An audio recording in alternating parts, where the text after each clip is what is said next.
Years ago, I recall my grandma had a stack of magazines, and I remember having a chance to thumb through them. They were Reader's Digest.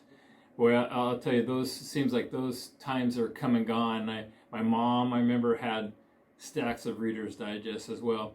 Maybe you're of that generation that was part of one of your subscriptions was these magazines. Well, why were they so popular?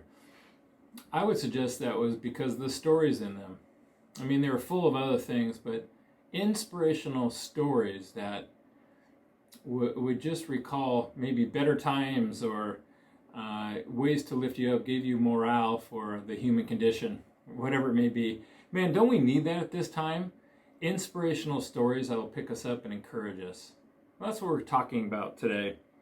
Do you need an inspirational story? Well, I'm going to just share a few of them for you, and hopefully those will just encourage you. This first story is about a repo guy.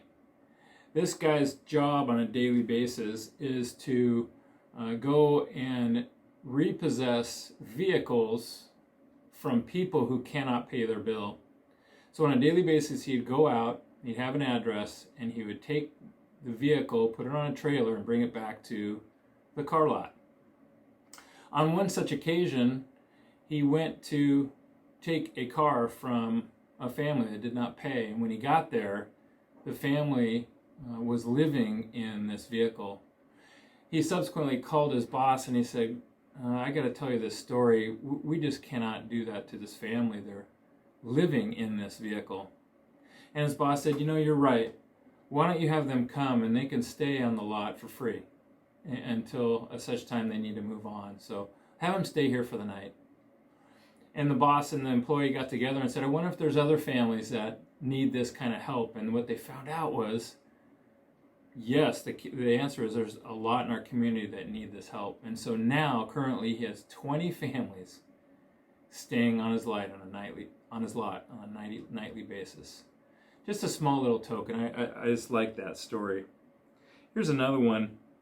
I don't know if you heard about this guy who, during one of his quiet times, felt like God was touching his heart, and God asked him, hey, what's something that you could do for somebody today?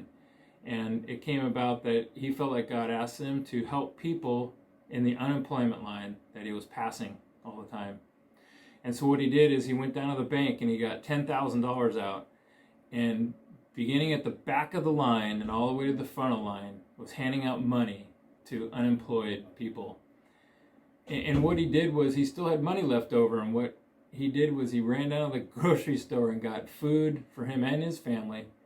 And he said, yeah, even at the end of this whole thing, I had money enough to feed my family. I just love that story. Or maybe you heard about this one. This guy went into the restaurant during this COVID time and dropped a note. And the only thing he put in the note was a check for a tip. And he instructed the owner, I want everybody in this restaurant who works here to get $500. And you know why? Because they deserve it. What a cool story. What stories do you have? Maybe you could pass on a story. I like this final one about this place in Hawaii, Molokai Island. And maybe you've heard this story before. It was a leper colony. And we know about leprosy in the Bible, but it was still something very prevalent in the 1880s, and there's still people there today.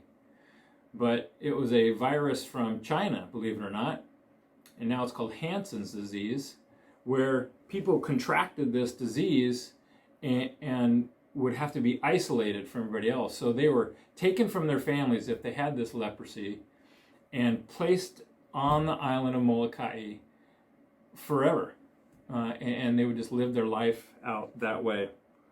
Well, interesting enough, a Catholic priest heard about this. He was in Belgium, of all places, and he heard about this place, and he felt like God calling him to love and help and care for these people, whatever fate may come from him.